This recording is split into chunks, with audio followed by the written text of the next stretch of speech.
Okay, so today is the last conclave of this year. My God, it's the end of the year. And so I'm going to talk about the topic that I presented on at the ABK conference. So the topic is conflict is connection. So obviously, it's the title was picked to be very provocative. So I started the talk out by saying that I'm going to argue that we should allow the dogs to just fight it out. And clearly, the color drained from the faces of the audience. But then I went on to reassure them that that's clearly not what I'm going to be advocating for. But um, it was the last conference. It was the last talk of the conference. I had to keep the audience in. I had to keep them interested. So I had to do something to kind of get them up, maybe awake even. So that was the little naughty thing that I did. But anyway, um, start all my talks by dedicating it. And of course, she's still very fresh on my mind. Okay. So, what we're going to be doing in this talk is using an anthrozoological lens on conflict. And what that means is anthro is human, zoo is animal. So, sort of an intersectional approach. Now, many of you are aware that we had this conversation already once before. And so, and we spoke about conflict in human beings. And so, extending that idea on to dogs is kind of the anthrozoological lens. One way of doing this anthrozoologically. And so, that's the approach. But first, I wanted to explain why I came up with that title in the first place. And so that takes us back to if many of you caught us on the Bark series that we did for Dog CC, and Saujanya did a case study presentation. The case study presentation was of Potter and Weasley. And if you, I don't know how many of you remember this case, but anyway, the highlights of the case, just to kind of recap and provide context. This is where Potter and Weasley were when the clients invited Saujanya to work with them. So this was the situation then. You can see that you can see that they're not able to de-escalate at all. It can get quite anxiety provoking to watch this.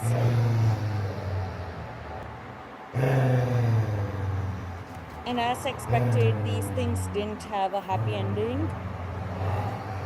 This was just a mild version of it. It was escalating to harm to each other. And you see, even when Weasley tries to walk away, he's not really able to walk away. He's really not able to diffuse the situation. One more instance. This growling in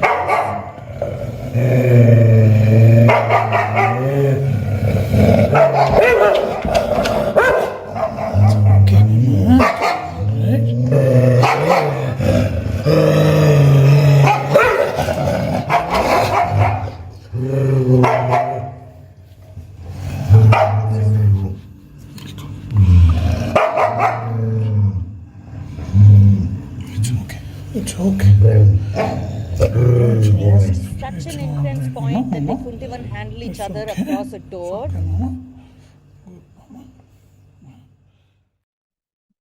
And it had led to biting of the dogs and the humans. And of course, Saujanya was brought in and asked to work on the case. And subsequently, by the time she presented the case, what we had is they had reached this point, which is after the work. This was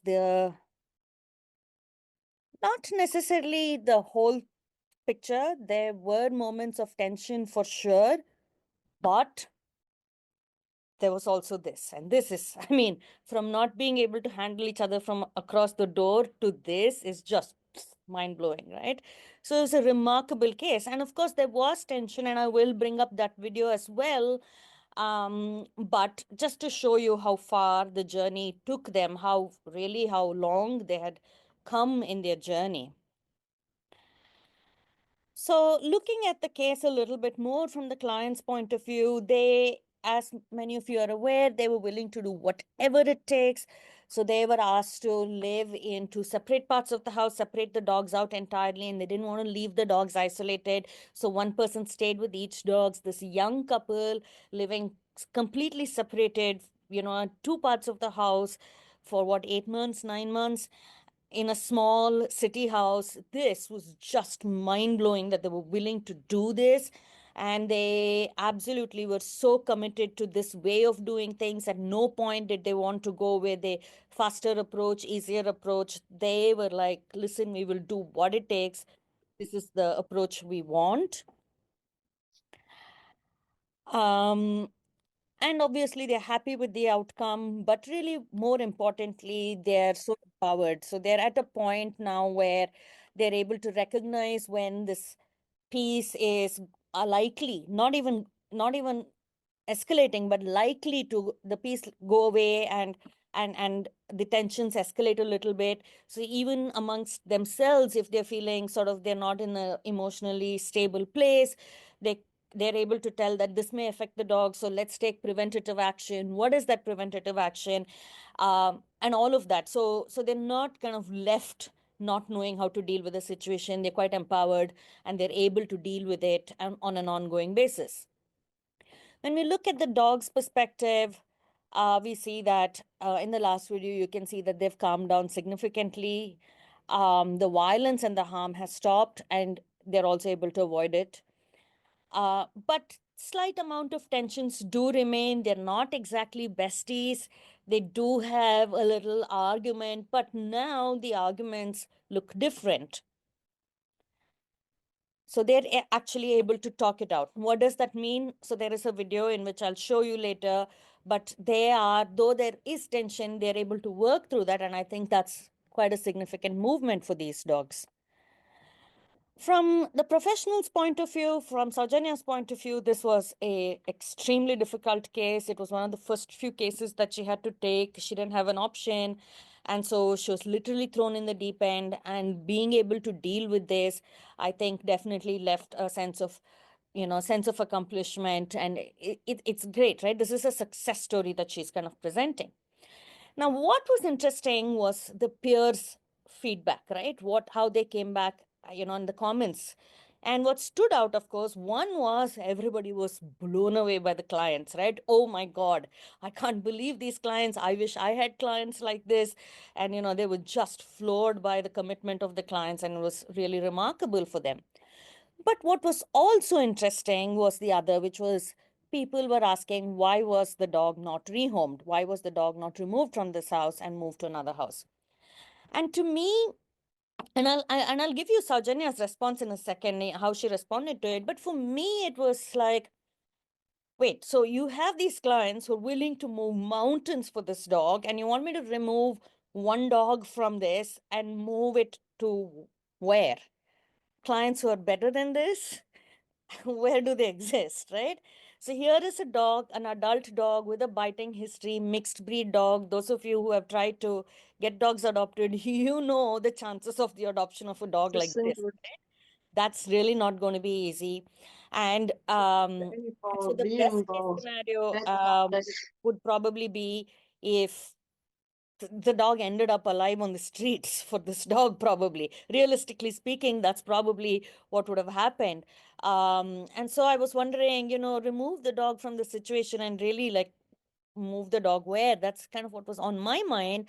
And then Saujanya's response was really interesting for me. So this is what she had to say. It's a utopian concept. How many of us don't have any stress at all? How many of us don't have any conflicts at all? I tend to have conflict with my husband, I think, every week on something or the other, right? Because we are two different human beings, two different individuals living under same household, having very different stressors, having very different triggers, having very different state of being at different points. And so conflicts do happen. It's about how you're navigating that conflict, is how big that conflict is. Are you able to deal with it? Are you needing another support system to help you deal with it? Would I say that my husband and I should like separate now because we're having conflicts every week? I wouldn't. And that was a very interesting response for me. She came at it from a slightly different angle. She wasn't talking about, hey, what will you, how, I mean, if you remove the dog, where will the dog go? But she was asking us to question, is it realistic to expect no conflict at all? And at the first sign of any tension, just separate and rehome? Is that a realistic thing? And so I think her response, what it highlighted to me is this, right? That when there is conflict, I mean, there's connection, there is bound to be conflict. It's just a part of connection. So think about your own loving connections. And so you've already done this, some of you have already done this exercise, your own connections, be it, and a loving one at that, right? Be it children or your parents or a partner or a friend, whoever you feel this softness towards. Is there no conflict in that situation? I don't think so. I mean, if not, then I would love tips, right? How are you managing connections without conflict? These two kind of go hand in hand. So you can think of anybody, and it's useful to actually do this exercise, is to think of somebody and to think of whether we have conflict or no. But when it comes to dogs, and this is kind of, we take it for granted that in any connection that we have, there is bound to be conflict, and we take that for granted and we deal with it. That is what most of our life is about. But when it comes to dogs, how do these expectations look? We think that good conflict resolution means that there is no conflict at all. It's almost like we want the dogs to be able to react in a predictive fashion, so that when we say good conflict resolution, we are almost thinking of, we don't even want to escalate it to a conflict situation. So if we say, hey, a dog is good at conflict resolution, we mean that the dog is not going to get into conflict. Kind of an expectation is almost there.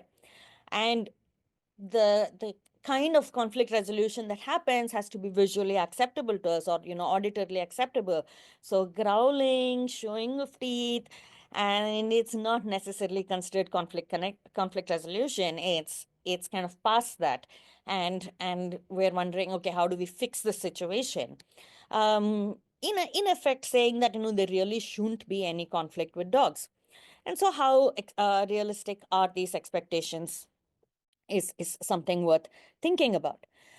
So with that in mind, if some of you were there for this evening that we did at the auditorium a few months ago, some of you are probably not there. And in the auditorium, just to recap what we did, we started out by examining conflict in human connections and society. I asked you all to think about your own connections and conflict within that connection.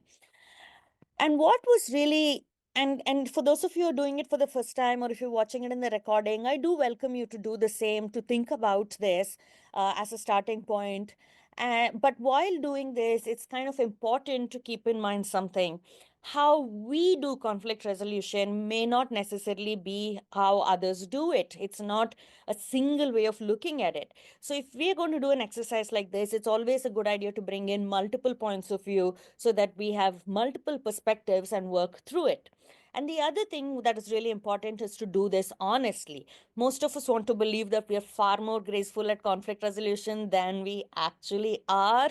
So I think it's a use, and many of us don't even want to admit that there is conflict. Most of us love to have this Instagrammable life where we're always so good with each other. We give Mother's Day cards, and we have loving partners, and we have great children. But there is conflict underneath, and so it requires honesty. This exercise does need that.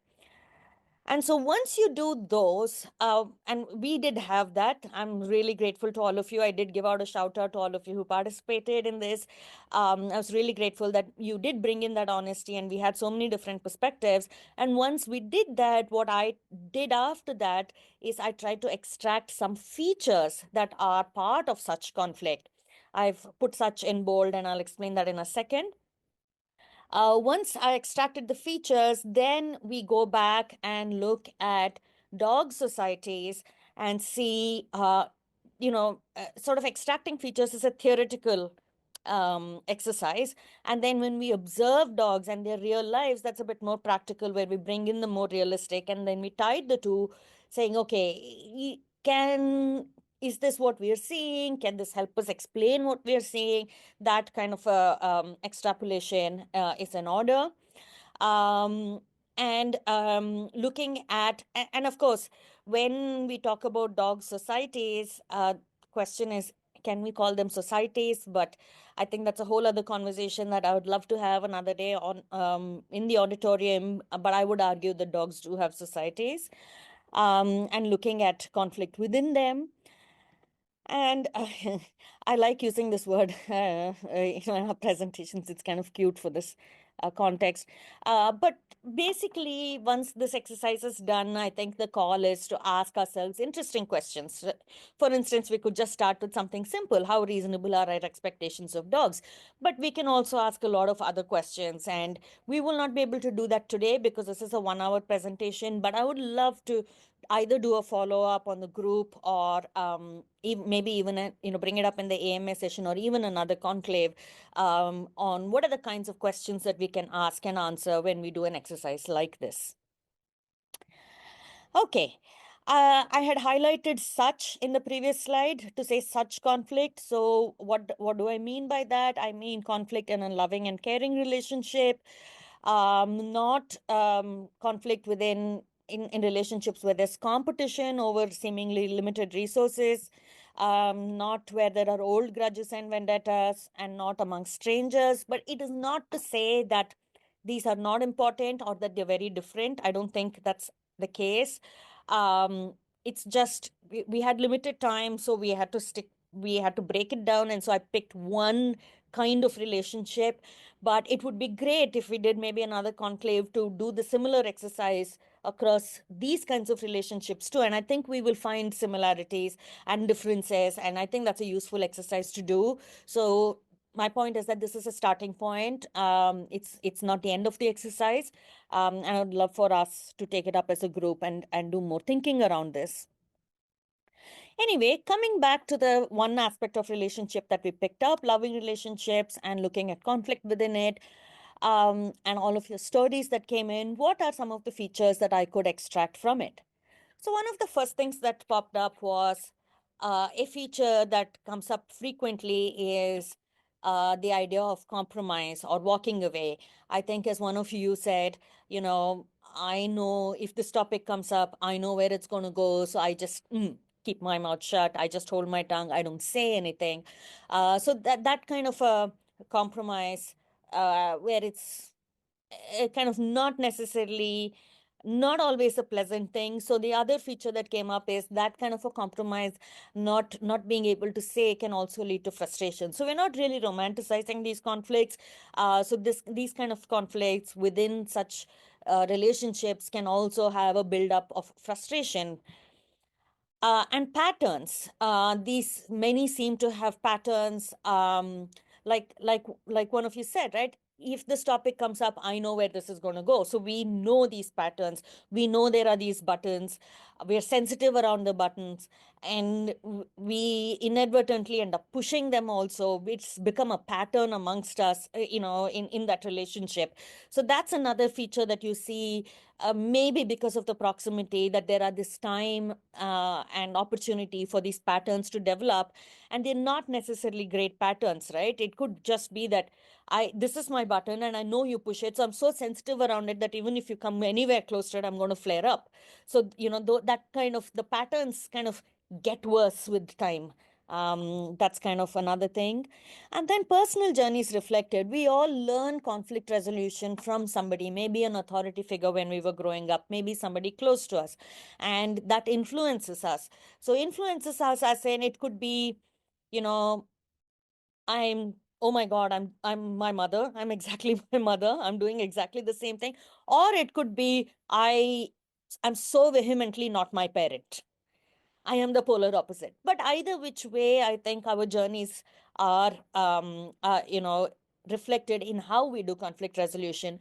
We might see and learn conflict resolution in not necessarily healthy environments, not necessarily loving environments, but we might take that baggage into loving environments that we live in now, and that kind of creates the tension and toxicity as well. So there is that baggage that comes in, the relationship that we see the most and learn from the most, and then the one that we engage in the most is where we end up often applying it. And another very interesting feature that comes up is relationship repair. So it could be relationship repair in the form of just a smile, saying, okay, fine, would you like a cup of tea? It could happen immediately. There could be grand gestures. It could just be okay, I'll back off. It could be very subtle. It could happen immediately. It could happen a few days later. Sometimes it could even happen years later. But there is an attempt at repair. Somebody, one or multiple people attempt at repair, and that's how the relationships are maintained, right? That's how they last long durations. Despite the conflict that's happening, despite the frustration that's building, the relationship lasts because somebody or the other is putting effort at repairing it in some way or the other. More features. Sorry. I meant to put this on silent and then I forgot. More features of the conflict. Proximity can often intensify some kinds of conflict. So this could mean, I think one of you described this as, the closer I am, the more my brain to mouth filter doesn't even work, right? With close relationships. Whereas with people I don't know and I'm more formal with, I don't necessarily say these things in this way.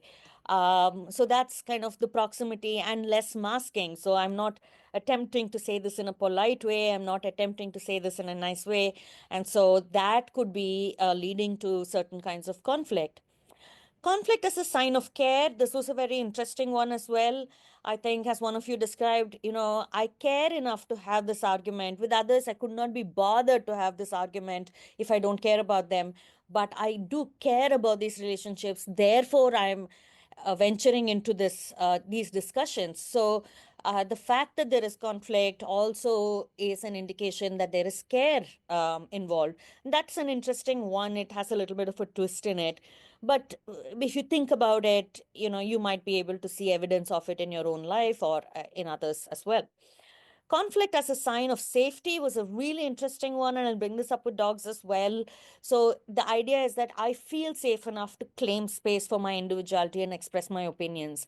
I don't feel like there's going to be a very dire consequence to this. It's not like there's going to be violence or social isolation. I feel safe enough to actually say this and not worry about what's going to happen next. Of course, all of these things are not meant to be generalized. It's not like all relationships are going to have all these, or a loving relationship has to have one of this, or you can't generalize it in any way.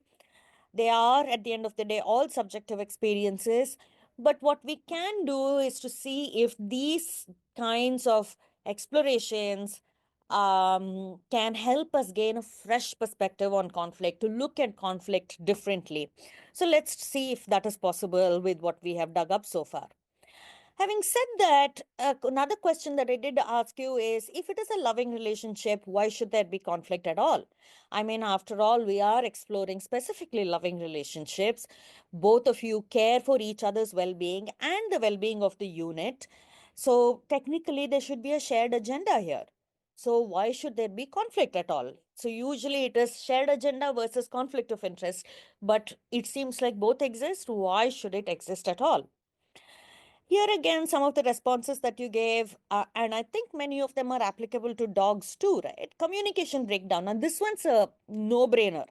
It's a very common one that will come across even with human beings. If you say, okay, why is there, if you go to a couples counselor, they're going to be looking at communication breakdown as one of the first things and trying to see if they can get you to communicate better with each other.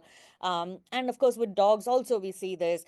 they've not picked up communication skills. Dogs on a leash are not able to communicate with each other, and that can lead to conflict. So communication breakdown for different reasons, or the cup is too full, they're not able to communicate, and that leads to conflict. This is a very common one that we see in dogs, but it came out so kind of prominently with human beings too, and that's interesting, right? Redirection. This is another one that, for instance, I'm angry at my boss. I come back and I have, conflict with my husband. So that kind of redirection, again, so common in dogs. In fact, I think one of the earlier videos where, the dog was barking through the door and there was a hand coming in. And I don't know how many of you felt, nervous. Oh my God, redirection, redirection. This dog could just turn around and snap and bite the hand, right? We come to expect that. We've seen that a lot. And so even with dogs, this is quite common. Mismatch of perception and cognitive processing. So, I might see something as danger, but you might not see it as danger, and that can lead to conflict. Or we both see it as danger, but how you want to deal with it and I want to deal with it is going to be different. I might be somebody who my first instinct, given my past experience, is to run away from conflict and hide, whereas you might want to go head on into it, and immediately that creates conflict as well. So, and of course, this is something we can again imagine in dogs quite easily. They are individuals, they are sentient beings, they do have different personalities. I've spoken about this. We saw that in our study that we did with the body language. We saw that dogs have different personalities, and depending on that, they can have a optimistic or a pessimistic approach towards something. They can have different strategies. Their perception also is different. We've spoken about this. Not only is the perception itself, the sensory perception itself different, but the sensory processing also can be different. So one dog may be freaking out about something, but the other dog may see no problem at all, either because they can see better or because they can't see at all. And so again, there could be complete difference, this kind of a mismatch in how they want to deal with it as a team, and that could lead to conflict too. And then the me versus the us tension, that's an interesting one. So when we want the good of the unit, and that's what we want, what is right for the unit versus what is right for me, and trying to balance that can create conflict amongst us. Now that's kind of easy to understand with human beings, that we could have this, and this is again the individual versus the community tension, or individual versus family tension. It can occur in these kind of ways. But does this occur in dogs? Do they feel this tension as well? Is this a little far too philosophical? Do dogs feel this? Uh, and so, of course, when we ask that question, it's always reach out to the dogs, right? And see. So let's look at Chaita's story and see if, that kind of a tension can exist and that makes any sense. Most of you don't need a primer on free living dogs, but if any of you are catching up the recording and hearing about this for the first time, some things you want to know before you start indulging in stories about free living dogs. I want to tell you Chaita's story now. She's a free living dog, but some things that you need to know. Of course, if you've never heard of this before, I would suggest you do a deep dive on this. I've done a lot of content on this. Reach out and I'll try to put you in touch with some content. So some things that you should know is we're dealing with free living dogs, not stray dogs. Stray dogs are expect dogs, but free living dogs are born on the streets, brought up by dogs for multiple generations. They're not wild or feral dogs. They are very well integrated with human society. They're not uncared for. Many of them are very well cared for. So they're not going to be wary of human beings. They're not going to be terrified. So you get to see sort of really uninhibited behavior among them, and they're not a specific breed. So, and this happens so often. Every time I talk about free living dogs, people seem to completely dismiss off that conversation because it's not applicable to their breed, because they almost think that these dogs are a different breed altogether, but they're not. They are mixed with European breeds. So they do have the traits of many European breeds in them. They are the ultimate mixed breed dogs. And they've been mixed with European breeds for 500 years or so, maybe even more. And so it would not be wise to dismiss this off as irrelevant for any specific breed. Okay, now Story time, Chaita's story. So, as many of you know, Chaita is the mum, and her daughters are Iti and Yaya. Now, Chaita is an absolutely great mum. So, you can see in this clip, she's grooming her daughter, Iti, and she can be frequently seen doing things for her daughters like grooming. She will give up her food for her daughters. She will give up her bed for her daughters. She is an adorable, caring mum. But there are also times when she will say, hey, no, I want this food. Hey, no, I want this bed. So, on one hand, there is the need of the unit, the us, my daughters and this unit, and what we need to do to keep this unit together. And if they want food, giving it up for them. If they want the bed, giving it up for them to preserve the unit. And on the other hand is her own individual needs. I've had it. I really want this food today. I really want this bed today. And every once in a while that will surface as well.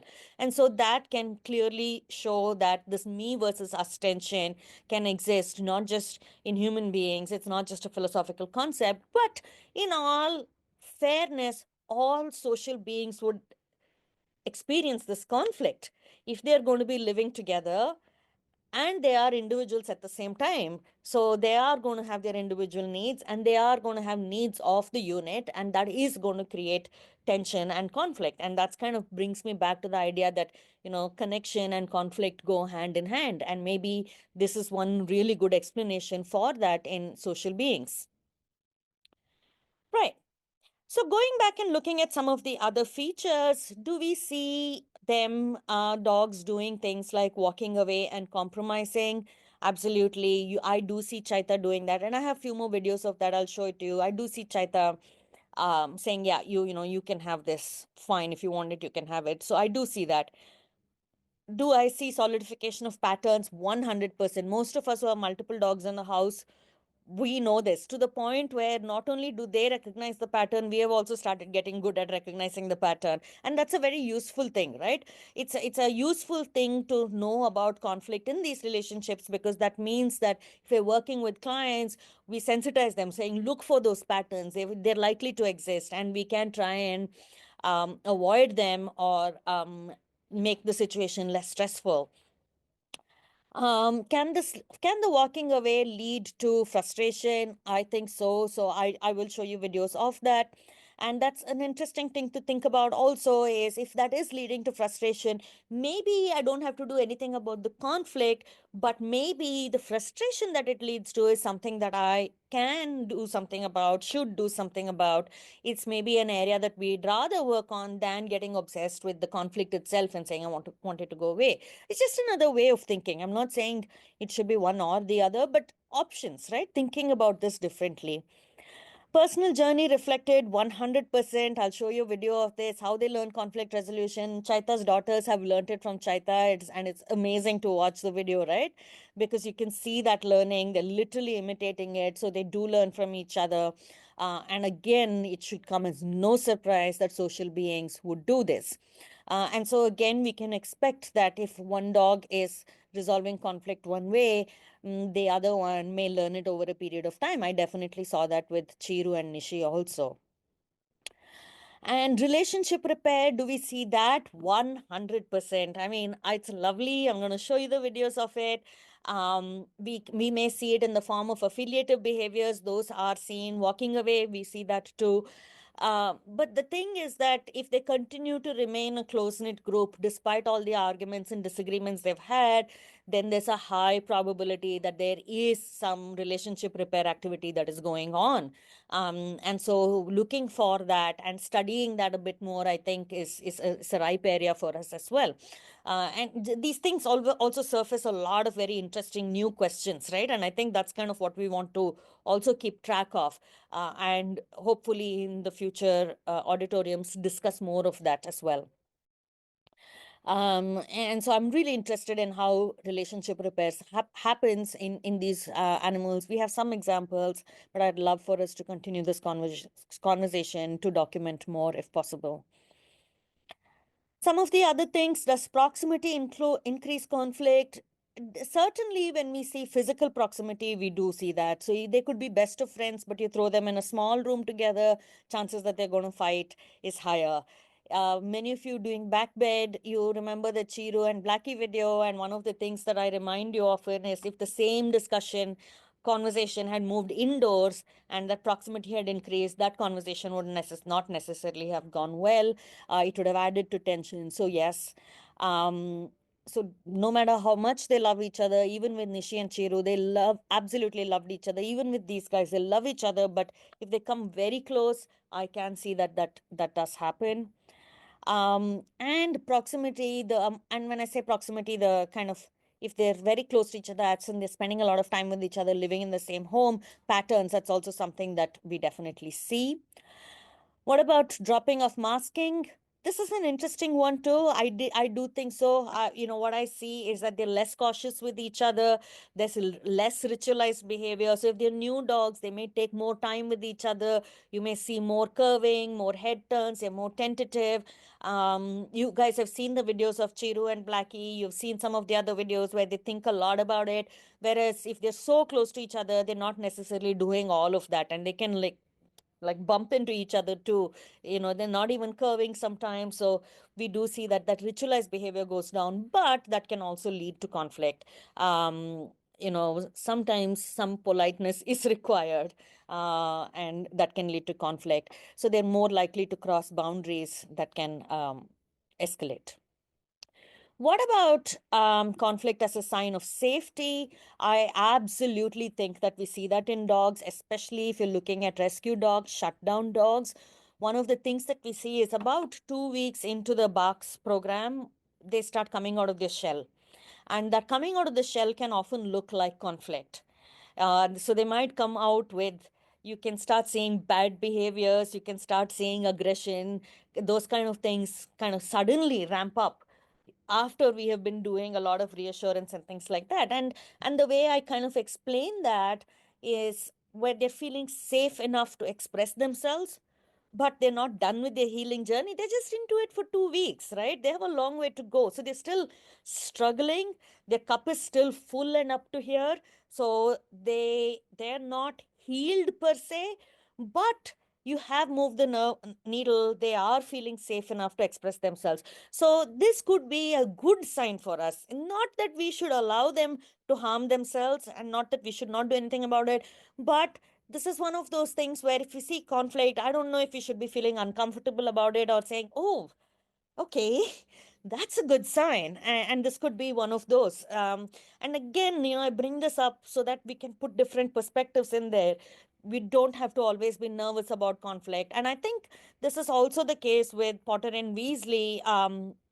That I felt that they were in a place where they were able to feel safe enough to have the conversation, but they're still kind of cupful kind of dogs. So there is argument. It's not that they're completely chill around each other, but they're in a better place to actually have a non-violent conflict resolution. All right. Okay. So now we will look at some videos to see, we have done the theorizing aspect of it. So now we'll look at the videos and see if we can tie these ideas together, if we can see some of the things that we spoke about, if we are actually able to see it in dogs. And I would really encourage you to kind of pay attention to this, especially those of you who are doing back bed and would like to move into research.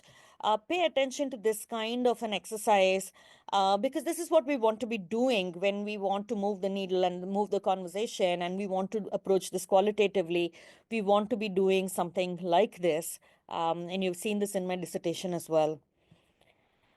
Okay, so this is Lady and Laddu, two streeties. For those of you who may recognize, they're Saujanya streeties, and clearly she has let them into her house. And they are having some tension. So you can see straight away, Lady is the one sitting on the sofa, and her body is very stiff. And as soon as Laddu moves away, you'll see her body relax, and you'll see how their conflict progresses.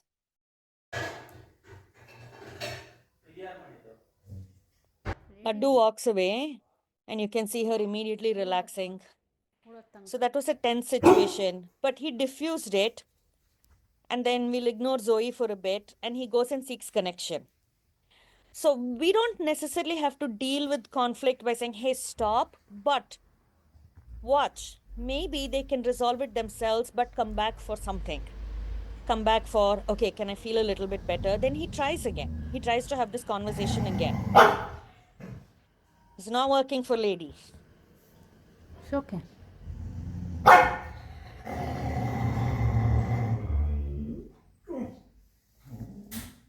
Oh, he comes Oh, back Naita. for a bit more She scolding reassurance. you. She's cold. What has happened to you? Can we see what's happened to you? Why no got? Can I sit? What happened? Huh?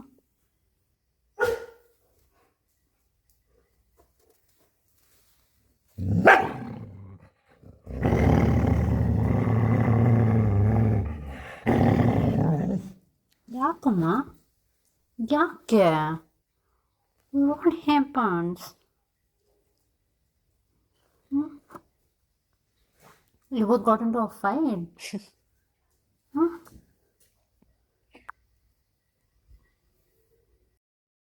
Yeah, okay. She's asking why, what happened.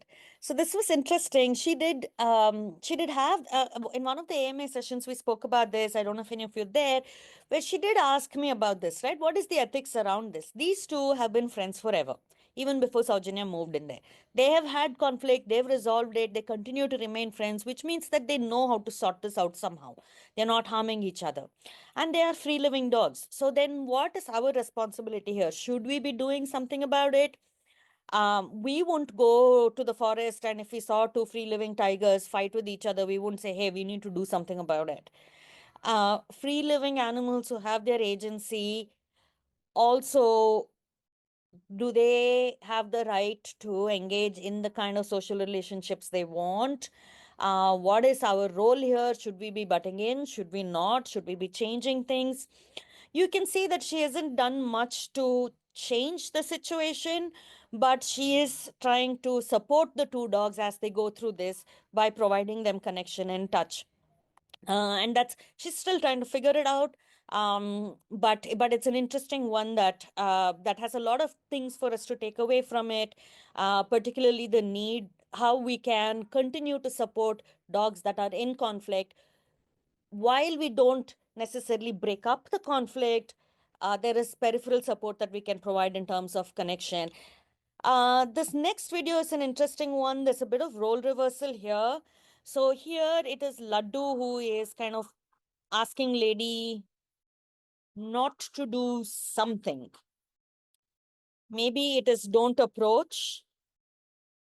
Maybe don't approach Saujanya. Maybe don't approach the sofa. Maybe don't approach the dog. Don't approach Zoe. I'm not entirely sure don't approach what, but he's pushing back on her.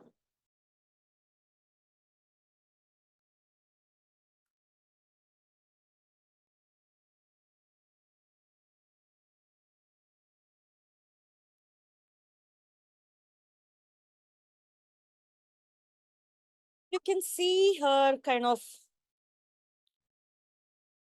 finally giving in and almost compromising, maybe.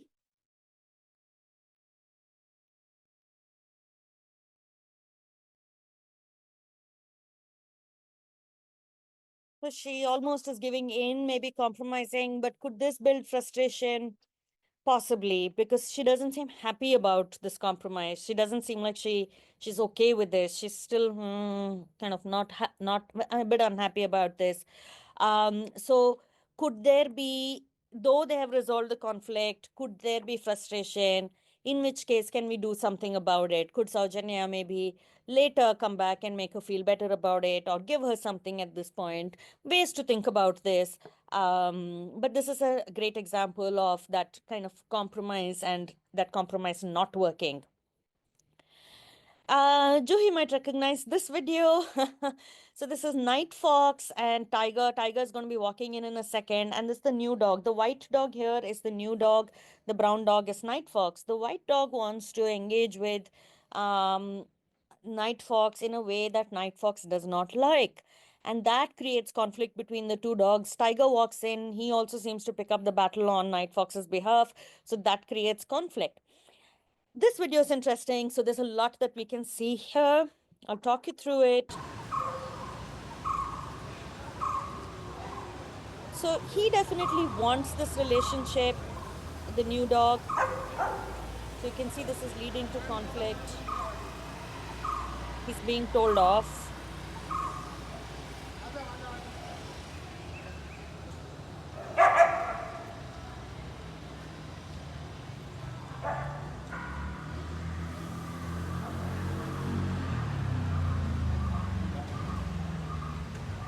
But you can see that he still wants the interaction, and so he needs to do something about it. Escalating the conflict is not going to help. So you can see that now they're kind of de-escalating, they're regulating. So compromise can look like this too, right? Let's take space. Let's all take a breather. Long breaths. And these videos are quite long. Actually, I had to cut them short, but they can stand. This video is not frozen. They're actually standing like this, taking a breather. And that could be a form of relationship repair. Sniffing together. We're still hanging out. This is quite a long video. Joint attention, way of relationship building. So that could be a relationship repair exercise too. Back off, take a break, shake it off. And then he's going to try again, which is not going to work. But there you go. He's grooming affiliative behaviors. So this could also be a way of relationship repair. And this is what I mean by we need to keep an eye out for the ways in which they do relationship repair. Look at this, is a great example, right? This is not working for those two dogs. This is a conflict situation. He wants it very badly. These two don't like it. It's escalating, but they're de-escalating. What are they doing to de-escalate? And how does this progress? So it's a really nice way to observe these things. I really enjoyed this video. Thank you, Juhi, for that. Here's another one. Many of you have seen this already. This is our star Chiru with Chaita and Yaya. And with the approach itself, you can see that this is a conflict situation already. These two want the friendship. Chiru does not. She's like, ew. And many of you remember her rule. Her rule is you have to remain seated. So immediately Chaita has taken the sitting position and Yaya is learning that too. But she's learning. So she's pushing boundaries. And there's Chiru tensing up again. Immediately, look at that. Look, they're mimicking each other. It's brilliant. Right? I did not see Yaya and Iti do this for the first few months. Then they learnt it. And this is the behavior that these three dogs would offer only to Chiru. Like mom, like daughters. This was the conflict resolution strategy with this dog. So do dogs learn from each other? Absolutely. I think I'm going to be getting into a bit of research on this, behaviors that they learn from each other, or what a professor spoke to me about ancestral behavior in dogs. So I think it's great to be able to observe these behaviors, and where do they learn this from? Where do they learn this strategy from? It's a strategy, and it's a strategy solely, saved for Chiru. So, why would you learn something so specific, right? They don't do this to any other dog. Since Chiru's past, I've observed them. They don't do this to any other dog. But this is something they did it for her, and it's very unique. These three dogs only did it, and the daughters learnt it after a few months of observing their mom. So this is definitely you can call it a strategy, and the strategy has been picked up by the daughters. So they do learn. What other kinds of strategies do they learn? It's an interesting question to ask. This one's Ahana's video. The dog on the leash is Loki. He used to be reactive. The white dog is Fennec. Obviously, Ahana came to us because of the issues that Loki was having. And so this video is a treat to watch. It's lovely. The backstory here is that Loki would bark at all the dogs, including Fennec, just at the sight of them, and would lunge and things like that. And it got to a point where the other dogs started reciprocating that. And so now Fennec is the one who's kind of growling and lunging, and Loki is the one who see the baton of relationship repair and compromise that moves back and forth in a relationship. And this is a great example of once you empty the cup, it can move back to a dog who seemingly didn't have the ability to do that. So you can see that here. Great. I love the way the leash is so loose. 100 points to Hana and 1,000 points to Loki. Look at how beautifully he's diffusing it. Lots of head turns. He remains calm. He remains interested and realizes this is not the right time and walks away. Oh my God, Loki, awesome. Excellent. Beautiful, right? Beautiful. And he says, okay, fine. If I need to walk away, I walk away. But if I look at this and if I look at Chaita's videos, I don't feel like they were unhappy with the compromise. You know, Chaita's story, many of you know this, right? Chaita's story, I always was like, hey, why don't you stay one road down, one house away? You know, you won't have to put up with all these stupid rules of chi rules. You know, sit down, lie down, roll over. You won't have to do this. Why on earth are you doing this? You know, keep your dignity, like go go a little away, right? Why are you choosing to deal with it this way?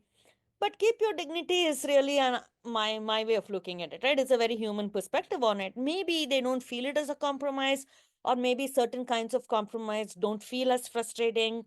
You can see Loki walking away. Maybe it does look like he's compromising. But unlike what we saw with Lady looking so dour about it and not very happy about her compromise, neither of these dogs seem to be, you know, feeling frustrated about it. Back to Potter and Weasley, this time a bit of a role reversal, but you'll see how different this video is. You'll see how much of these features that we spoke about you can see in this.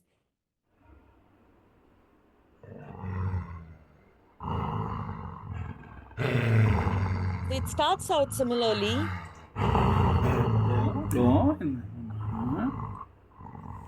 You can see Potter immediately turning his head away.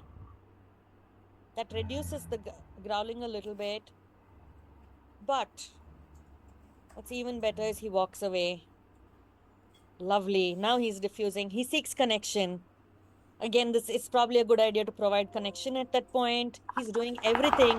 Shake it off. Take a breather. He's doing what it takes to resolve conflict. It's beautiful. And he's going to try a bunch of things to self-regulate.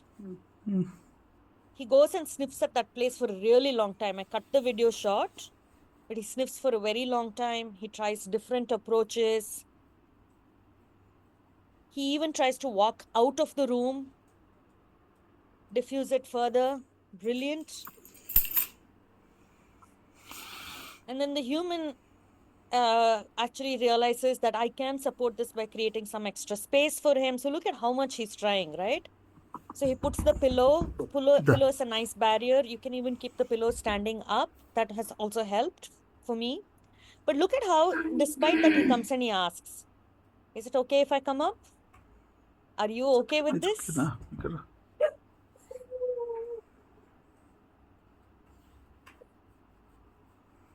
And then he comes up. Brilliant. Brilliant. I loved it. And I think this is a great example of kind of the dog really wanted this. So if the dog did not like the compromise, did not like having to walk away, he really wanted it. So maybe in that situation, rather than saying, hey, don't want conflict, ask ourselves, okay, is there a way to give the dog what they want? And this person did find an interesting way to give that. Or maybe give something after the fact. But so that it doesn't lead to resentment, it doesn't lead to frustration and resentment between the dogs. So it's a way of, so it's not just, hey, let them fight it out. That's really not it. But this is the nuance, right? Observe this, observe the conflict and say, what is my role there, right? Your role is not to, say, hey, break it up, guys. That's not necessarily the case. But there is a supporting role that we can actually provide that does not involve saying no to conflict. So what is it? Am I saying step in or not step in? I know that this can be quite disappointing because I'm like, I don't really know. I'm not going to get prescriptive about it. And for those of you who know me, know how annoyed I get with the idea of, hey, can we get a prescription? Can we get, bullet points? Can we get step by step? I don't think it works that way if we have to create space for the richness of the social interactions that dogs have. It's going to be very case dependent. But really, what I'm trying to say here is let's not be averse to conflict. The second we see conflict, it doesn't mean, oh my God, everything has failed. Oh my God, we need to do something about it. Maybe, maybe not. So, how do we kind of apply this perspective to dogs and conflict resolution? I'm going to overshoot by a few minutes. If some of you have to drop off, I understand. You'll have the recording, I can always catch up. It was an 1 hour talk, and I had to struggle to keep it in 1 hour. So I will be overshooting. So, for instance, let's say that if we see the dogs compromising, how do we apply this perspective, this fresh perspective, this acceptance of conflict, right? How do we apply it? Let's say that we see the dogs compromising, then maybe immediate intervention is not necessary, but maybe there is going to be frustration and we can do something about that. That may be something to think about. That's one kind of takeaway. Or if you're actually seeing relationship repair happening, then maybe there's no intervention required. Maybe it is just, keep an eye, keep watching if the status changes, but I really don't need to do anything at all because they've kind of taken care of that themselves. Maybe if we're seeing patterns like we spoke about earlier, we're seeing patterns amongst the dogs, we can actually use that to our benefit to say, can we avoid the triggers altogether? If this is when the conflict kind of shoots through the roof, is there something we can do to prevent it altogether? So there are different ways to take the whole discussion that we had earlier and apply it and understand conflict in dogs and then say, okay, what do we do from here? And this is kind of the way we would go about doing this or applying this way of thinking. Of course, the controversial question that I wanted to ask, that I did ask you guys as well, is there actually a need for conflict among social beings? Is it simply a unfortunate side effect of tensions, proximity, competition, and all of that leads to conflict, and that's a sad thing? Or does conflict itself serve a purpose by itself? Is there value in conflict itself? It's not a fallout of something, but it is something that serves purpose by itself. It has value on its own. I would argue, I would definitely argue that there is. We did discuss that. We did say that, hey, if there's no conflict at all, then that means we're all the same. And if we're all the same, then we're all going in the same direction. We all have the same brains. There is nobody building on anybody's ideas. There is no growth of ideas. Maybe conflict and that kind of tension is necessary to grow ideas, to come up with new solutions, to explore new territories, to find new ways of doing things. Maybe this conflict is actually necessary. We need the diversity. We need that tension, possibly. So it's just, again, a line of thinking that I'd like you to think about a little bit more is, does conflict serve purpose by itself? And I'd argue it does. And this is, again, a really good conversation for an AMA or a conclave. So to conclude, what are the main things that I'm kind of trying to highlight here? To clarify, I'm not suggesting, hey, we do nothing, we allow them to fight it out. But also, I'm saying, hey, don't rush in to fix things. The second you see a little bit of snarling teeth, don't rush in to say, okay, they need training, we need this to go away. Maybe it doesn't need to go away. Each case, each dog, each relationship, and each situation is going to be unique. So there's no one solution that fits all. You all know that already. But what I want is for us to take a beat, just take a breath, take a step back, and have the courage to look closer. And when I say look closer, it's also look inward, right? Have the courage to look at your own conflict, how you resolve it, what standards are applicable to you, how much room you give yourself to get into conflict with those you love, right? You give yourself permission to do that. And then can your dogs have that permission? And how do you do conflict resolution? Where do you struggle? What kind of support would be nice for you? And then maybe thinking about that for dogs. So these are kind of ways that we could apply if we looked inward. So therefore, be reflexive, And oh, what just happened? And also, I really would like for us to start thinking about whether conflict can actually be healthy in some cases. Can it be necessary in some situations? If not, minimally, can it be manageable to a great extent? We don't have to shy away from it and get terrified of conflict. So that's really what that was about. This is not really applicable to you, but I usually do a call out for people who attend the talks to donate to care. And one of the things that I tell people, the rest of it is not applicable to you, but one of the things I do tell people is in India, there's a sentiment, right, that when you learn from somebody, you have to give dakshina, guru dakshina. It's meant for the, something that you give to your teacher, because it's believed that if you don't give it, this is ill-gotten wisdom, ill-gotten knowledge, and it's not going to serve you very well. And not that I believe that. It's not a curse. I'm not putting a curse or anything. It's just, I think I really like that sentiment. So every time you feel like you've learned something from the dogs and you want to give back, I would highly encourage you to give back. And that link on top, the very first link, take a picture if you must. That's an organization I love, and you can think of giving back to them. And that's it. Let me stop sharing. Okay. So we are out of time, but it feels odd for me not to take any comments or questions. So I'll take a few quick ones. And then any other questions or comments you have, please feel free to ask in our groups, or when I upload this, you can ask in the comments, Facebook group, WhatsApp group, so on and so forth. I would love to answer, and I would love to hear your feedback on the talk as well. Ahana, I hope you enjoyed your video, your your dog featuring on the video. Yeah, I was like, Loki, look, it's you. Yeah, Loki is a celeb. Oh, yeah. I mean, thank you for the talk. I mean, there are a lot of things going on in my mind, like, it's still processing. Love the videos as well, all of them. One thing that's coming up for me is like if, for dogs that are like who maybe like they've come home as puppies living with us. So then do they also learn conflict resolution from us because they're not living with any other dog, like with a single, like how much? So I don't know how to like, how would we influence them? Yeah, How they're getting influenced by our conflict as well, yeah. It's or a how we resolve it. it's a very interesting question you ask, because on the face of it, it's tempting to say, no, I don't think they can pick it up from humans.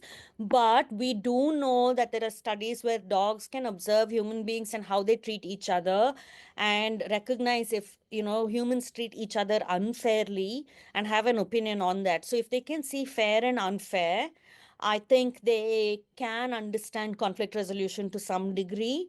And that too, I think the fair and unfair testing was done with like a monetary transaction, if I'm not mistaken, which is like mind blowing, right?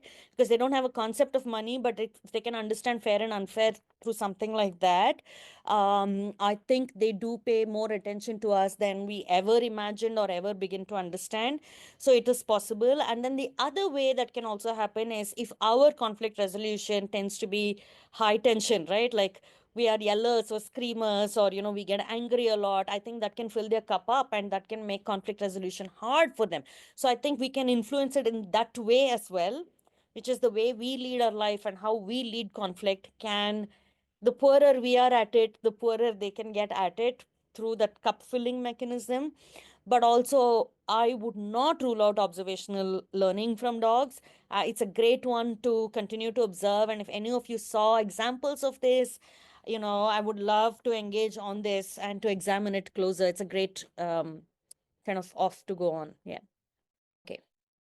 Only thing, just to finish with, I totally agree as far as I'm concerned that conflict is communication. Oh, Conflict. we lost your audio, the last bit. Hang on. Yeah, I can hear you now. Better. No, you need some kind of conflict. I mean, conflict is communication, so Yeah. essential to me. Yeah. Yeah, I do think we need conflict, and I feel like if we don't get the necessary conflict, so for instance, if we're, socially isolated and we don't have connection, we don't have conflict either, sometimes we go seek it. So we'll go get into random fights with people on the internet that we don't know, because I think there's an inherent need for us to experience that kind of a little bit of an arousal that comes from it. But maybe maybe also what we need is the relationship repair.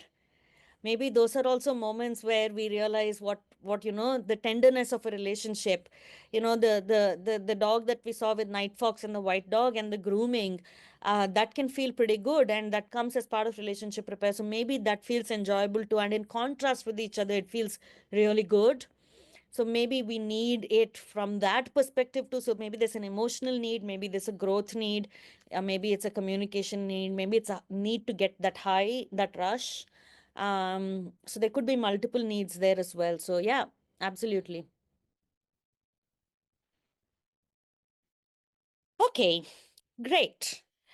I suppose there's a lot. The recording will be up, so it's worth thinking about, mulling over a little bit more, go over it a bit more slowly. I had to rush through it because it's 1 hour, but going through it slowly, looking at all those blue boxes and thinking of examples where you see it, or just to keep an eye out, right? Looking for examples as you move forward, to see those bits and pieces, saying, hey, I saw this, I saw that, and it presents in so many different ways.